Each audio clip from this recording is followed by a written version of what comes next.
Right, gastronauts, vegetable koftes in a curry sauce. First of all, we're going to start with the kofte, and for this I'm going to use 3 courgettes, zucchini, whatever you call them. Traditionally this kind of curry was made with bottle gourd or dudhi. However, I've adapted this recipe to work perfectly well with the more easily available courgettes for me, and we'll use those today. I'm using half a fairly small onion. I'm using a nice cube of ginger, a couple of cloves of garlic, and I'm using, for contrasting colour, I'm using one red, these are Egyptian chilies I think, and I've got as additional spicing, I've got some ajwain seeds, otherwise known as my new best mate. I love those, and some cumin. Cumin. I can't think of anything that cumin doesn't improve the flavour of. I love cumin. Okay, we need some salt and pepper as well. All right, I'll just get all this chopped up, and I'll show you where to go from here. Okay, you'll see I've chopped up the red chilli and the garlic very, very finely. The reason for this is we want it to spread evenly throughout the mixture we're going to use for the kofte, the vegetable balls. Alright, I've used an ice cube's worth of ginger, and that's already chopped up finely by my process. I'll just get on and do the rest, and I'll get back to you.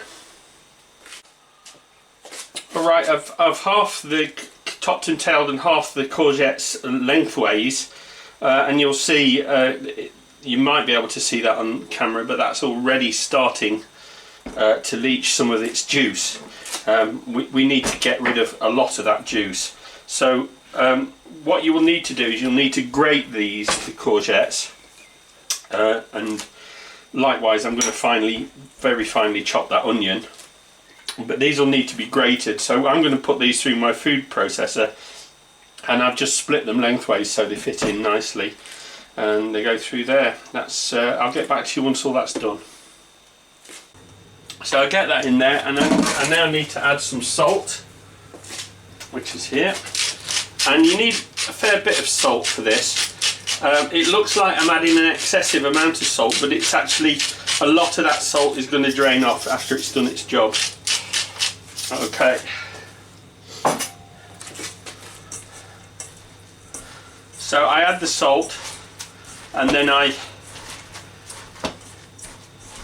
mix it well in, and I let that stand for a few minutes and let it do its work. The salt will help to draw the moisture out of the courgettes, and we'll let that just sit there for a minute or two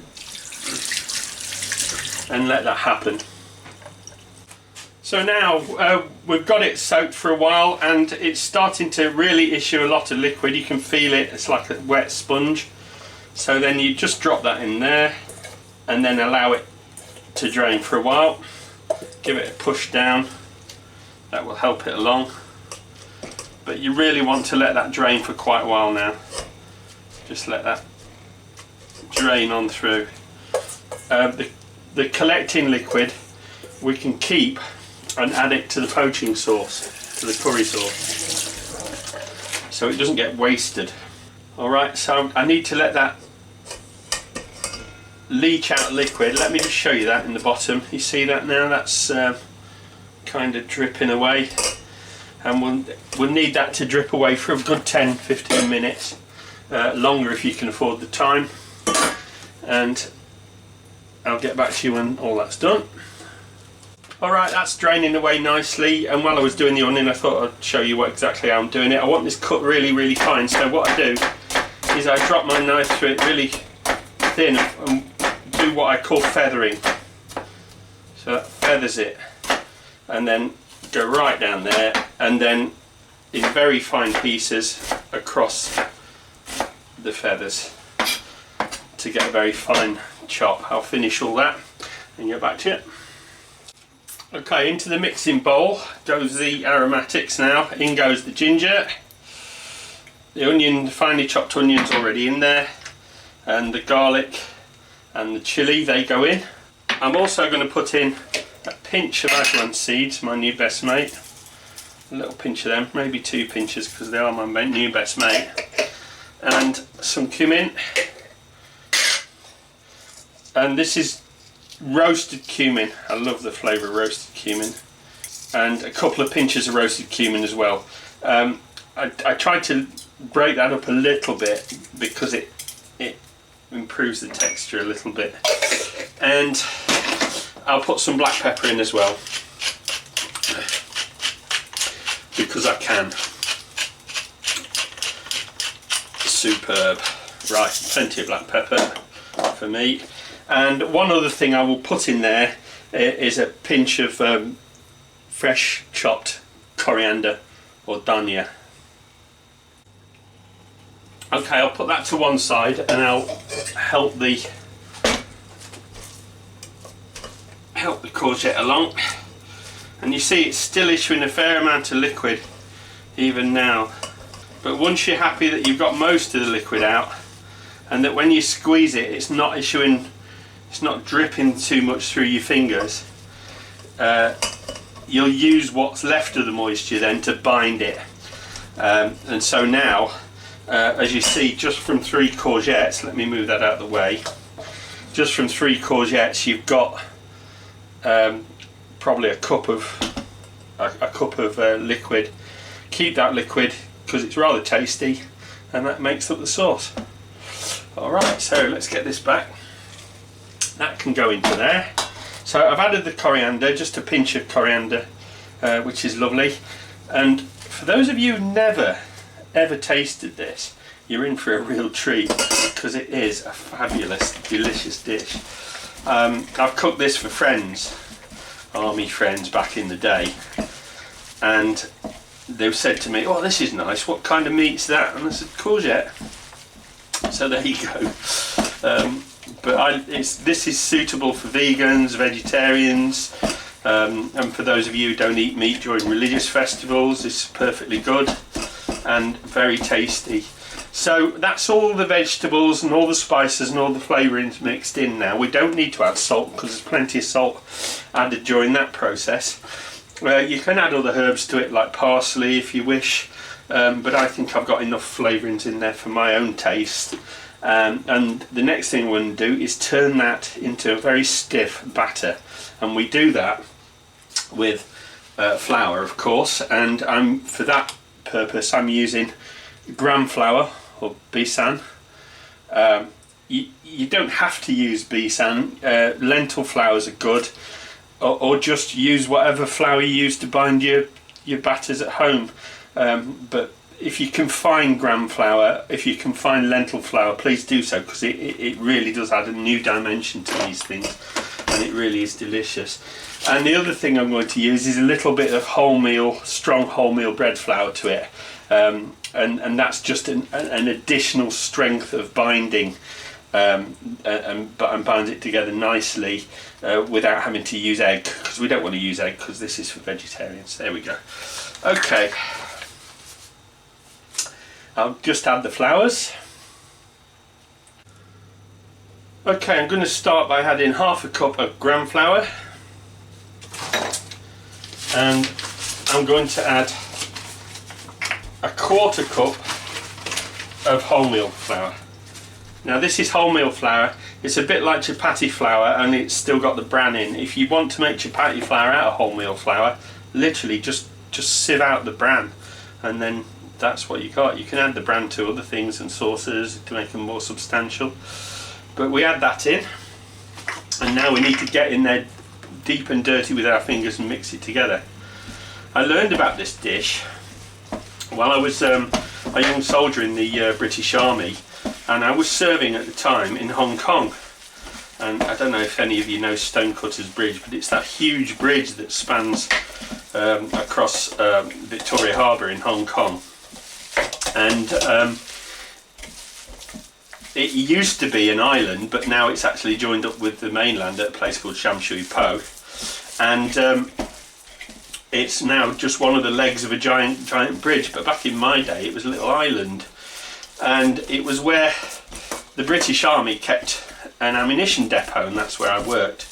And it was policed by civilians drawn from the local Sikh community.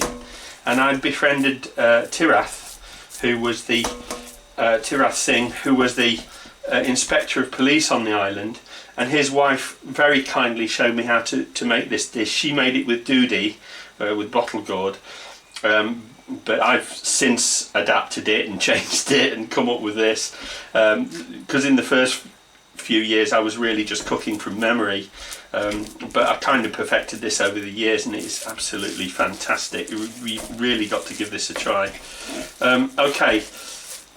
So there we are. We got a nice, and look at it, it's turned into a nice stiff dough.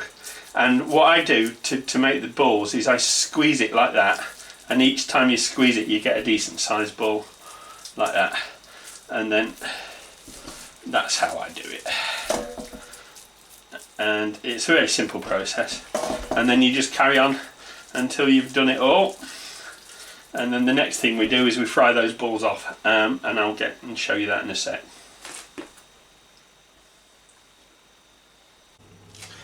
Okay, frying them up. I would normally use a deep fat fry for something like this, but for the purpose of demonstration and instruction I'm going to go along with this method. So you drop them into hot fat, get them all in. Okay, at this stage you don't want to move them about too much, you just want to let them sit until, keep an eye on them. They do actually start to go kind of a reddy brown, and the reason for this is the gram flour. Gram flour has that effect, and you've probably eaten gram flour many more times than you think you have. If you've eaten poppadoms, they're nearly always made out of gram flour or some kind of lentil flour. And if you've eaten tahini, again that's made out of chickpeas. They're all made out of the same thing, they're all made out of chickpeas. Chana is chickpeas, so it's a wonderful universal pulse that we all love and enjoy. Even falafel, and these aren't a million miles separated from falafel if you think about it, only instead of using ground up chickpeas it's using chickpea flour. So here we are, they start to brown on the bottom. And then it's at this point you need to give them a turn. Okay, keep your eye on them, keep them turning, and once they're all over the same colour as that one is on the top, the dark reddy brown, that's when you need to take them off. They'll continue cooking in the poaching sauce, so don't worry too much about them being cooked all the way through, because that process will carry on in the sauce. And what I've got on the side is I've got a sieve lined with kitchen paper, and that will do to drain them, the excess fat off them. So we don't want to be eating all the fat, do we, boys and girls? This doesn't really truly qualify as a lazy cook, because there's a fair bit of preparation goes into this, but trust me, it's one of my staples and I really enjoy this. So and I'm pretty sure you will, so really learn how to do it, get into the habit, and you know, every now and again when you want a delicious vegetarian dish, this is where you need to go. The same mixture, by the way, you can fry it in patties and turn it into a veggie burger, and it's an absolute wonderful veggie burger as well. So we just let that cook for a couple of more minutes, and then I'll drain them off. Okay, they're off the heat and draining nicely, and now we'll get on and make the sauce. Alright, for the sauce, curry sauce, a standard, you've seen me do this before, it's a pretty standard Farsi style tomato based curry sauce. And I just chop up my onion, it's the other half of that onion you saw me use earlier, about 5 or 6 cloves of garlic, another ice cube's worth of ginger, so that's the Indian Trinity: onion, garlic, ginger. Another thing I'll do is put in a couple of teaspoons of curry powder. This is homemade curry powder, use whichever curry powder you like,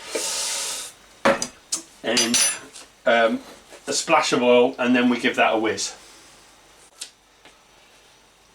Okay, straightforward curry sauce, couple of tablespoons of oil into the oil.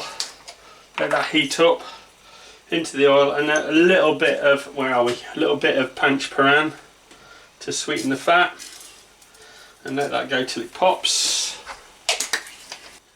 Okay, once the spices start to pop, Spoonzilla makes an entrance, and my sound characteristics make an exit. In goes the curry paste that we just whizzed. That goes in there. Very straightforward. You've seen me do this sauce before when I did the beans in the Farsi style. You can add a little more heat to that if you wish.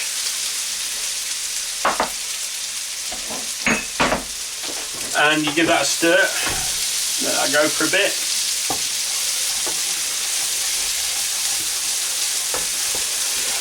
And at this stage, what you're trying to do is you're reducing the onion and the garlic and the ginger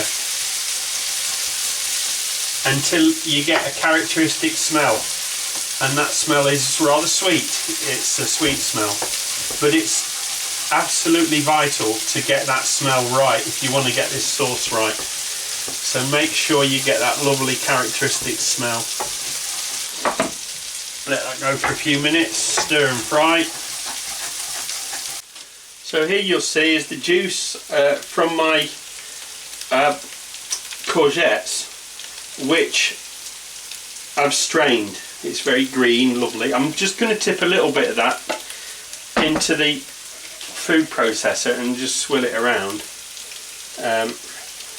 And at this stage, it's starting to sweeten. I can start to smell that sweetening.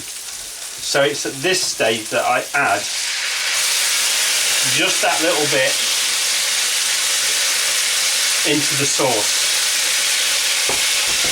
and then let that cook. Let that go for a bit.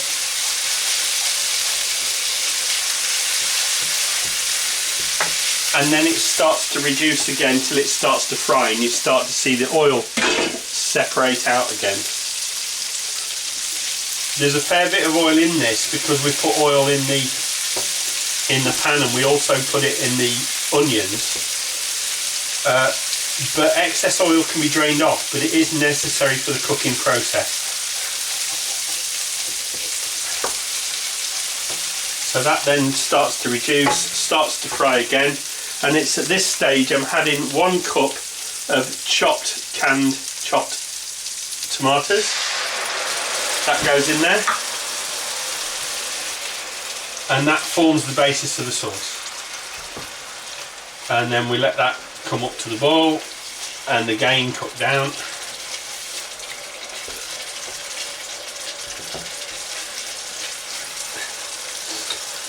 I quite like this. I like the lumps of tomato in the sauce, as opposed to making it with tomato puree like I make the other sauce. This one works rather well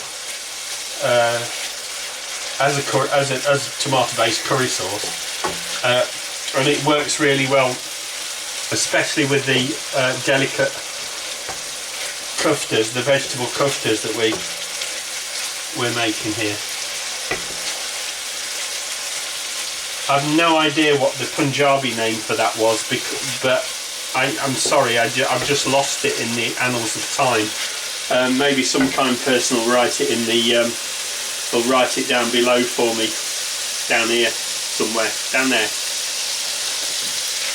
I'd appreciate that. But this is such a fantastic. I know I keep going on about it, but I'm a lazy cook, and if I'm going to put the effort in to make something that's a little more involved like this, you can guarantee that it's going to be really good. Alright, that's starting to reduce and separate and fry again. It's at this stage I'm going to add the last of that, of the juice from the courgettes or dudhi, whichever you're using. Bring that up to the boil and let that reduce again. I'm going to take a spoon and taste that, see where we are. Oh, that courgette juice lends a whole new set of sensations to that. That is so good. It's at this stage, boys and girls and gastronauts, if you're a chili fan, you might want to add some extra hot chili to this. It's up to you. I will probably leave it as it is so my brother can enjoy it as a fairly mild sauce, and I will add some of my own hot pepper sauce to this when I serve it to myself to give it an extra zing, but that's just me. So as that poaches down now, now's the time to get our drained koftes and just drop them in there. Don't worry about any bits because they get absorbed by the sauce. And then be gentle at first. Be gentle. Don't be rough with it. You don't want these balls breaking up. You just want them to poach nicely in that sauce. Take down the heat to very low, and then just let them, and you'll see the sauce really begins to thicken now.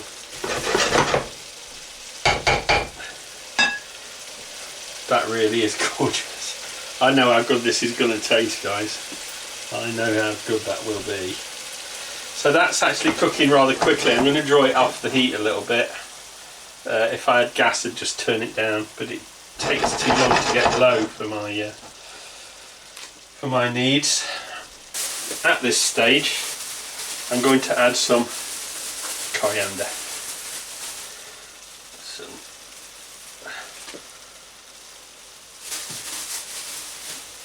I'm going to be fairly generous with that because I love it, and I don't know, something about coriander. Anything that you put cumin in, if you put coriander in, it's going to be great, isn't it?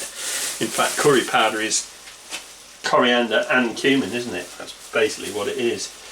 So there we are. That's the koftes, the vegetable koftes in a curry sauce, and that, boys and girls, is delicious.